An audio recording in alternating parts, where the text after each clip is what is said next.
What is up, guys? It is your boy Gorbani, and welcome to another figure review. This is the third part of this Build-A-Figure bath of Bane. Right here we have the DC Multiverse Scarecrow.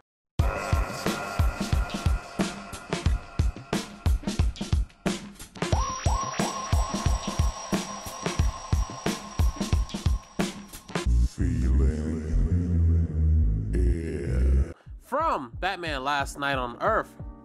Now, we have two more. It's this one and Omega, but this one is the most unique figure out of the bunch, but it also lacks a lot. Now, this is Scarecrow. Now, look at him inside the box. You can tell he doesn't have legs, and that is immensely creepy. If you don't know what's going on, you're gonna have to read the comic, because it's a different universe, but you know, it's one of those. Now, here it does come with Bane's torso, and that is a big torso. Looking to the side, he says Scarecrow. Back, you get to see the little card of Scarecrow on top of Bane. Look at those veins on Bane. And this is how the figure is supposed to look with Scarecrow on top of Bane. And here is the other figures from the set. I've already reviewed the Wonder Woman and the Batman, so if you haven't go check that out, go check it out now. Links in the description. And that's enough. And Roboy fell. That's enough already with that. Let's crack this baby open. All right, here he is out of the packaging, guys. Okay, so first things we're gonna look through the accessories, but I want to get the elephant out the room. He doesn't have legs, because this isn't the regular Scarecrow we're all used to. This is a different universe Scarecrow. This Scarecrow has been deceased in some sort, and he hangs around Bane. Now, if you want to learn more, read the comic and support local comic book shops by area.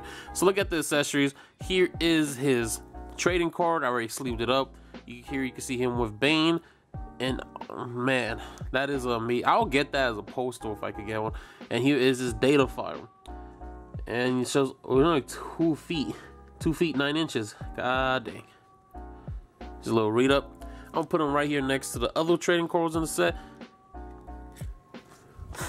Instead of a regular black peg hole stand, we do have this one. This one's mostly just to like lift up, like, because he doesn't have legs, so you know he can't really stand on his own. So he's mostly levitating. Or you can put him in the back of Bane. So this is the Bane torso piece, and man, this is gonna be a huge ass figure. You can also stick Scarecrow behind Bane. He has a little peg hole right here. You can kind of just jam that in. Come on, guys, none of that.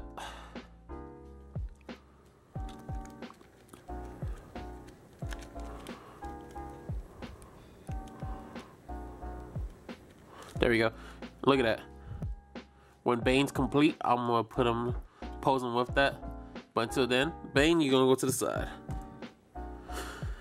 So that's, I mean, this Scarecrow, well, let's look into the Scarecrow figure, and I'll talk about more about that in a second. So this is his face. This is the Scarecrow mask. You can actually take off this mask. It pops off, and you can see his deceased face. And really, this is the most dopest looking Scarecrow. I mean, granted, it doesn't have the most articulation, you know, lack of legs and whatnot, but having this around or just posing behind Bane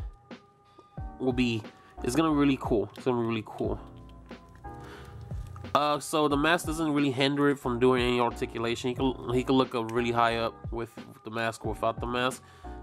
The mask is red, transparent. You can still see Scarecrow within it. In the back, you see his toxin gas keeping him afloat.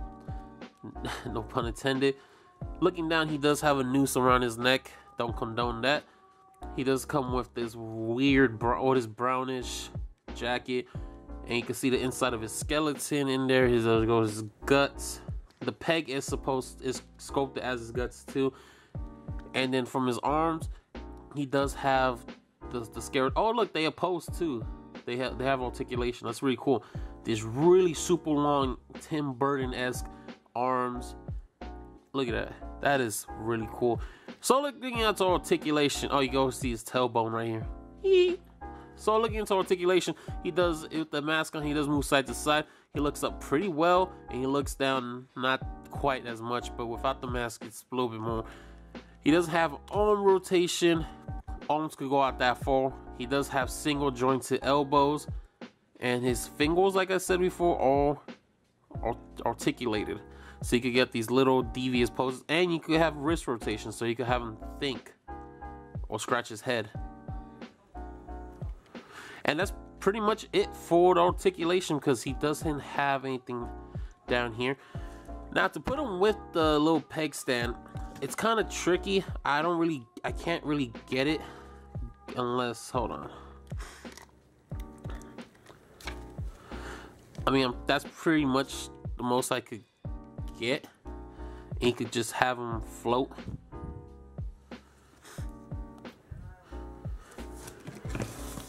Figure by itself, without the peg stand's about a couple inches off the ground, 3, 4 inches. Now, standing with the peg stand, he stands about, let me see, over about like 8 inches and 8 inches, 9 inches. Here is the figure by itself. Here is Scarecrow standing next to Wonder Woman and Batman. And honestly, I mean, it's a floating-esque character, so you can pretty much, it doesn't really matter on size comparison. This is a high, as I want if he's floating.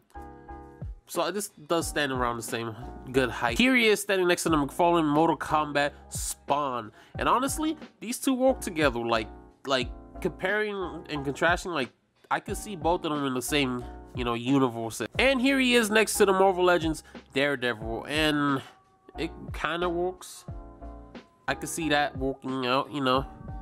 Figures, I mean, other than the possibility, it's more or less, it's just, I kind of wish they would have like used another character instead of like probably had him as a piece of the Bane figure and have like another character in the storyline. They had Vixen, they had Poison Ivy, they even had Alfred. I would have taken Alfred.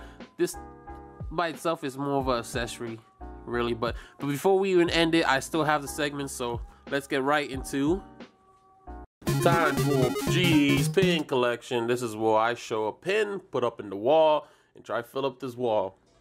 For this pin, I have the Incineroar Pokemon I tried to main in Smash, but it did not work out. Maybe one day. Alright, before, I know this one was pretty short, so I'm going to be opening up another Rebels Clash. Ooh, Inteleon. So, let's just open this up real quick, and we get to go home, kiddies. Here's your code card. 3 to the front, and Water Energy. Lightning Energy. Truffle Stadium. Lombre, Happy Lombre, Halucha, Shinx, Roly-Coly, Applin, Hattonene, Magikarp, Grimmsnarl Reverse, and Toxicity. That's the rare. Alright guys, thank you for watching my video. If you guys enjoyed the video, please hit that like button. And don't forget to subscribe for more content like this. And don't forget to subscribe to Bonnie Productions so you can watch really dope videos. And yeah, peace.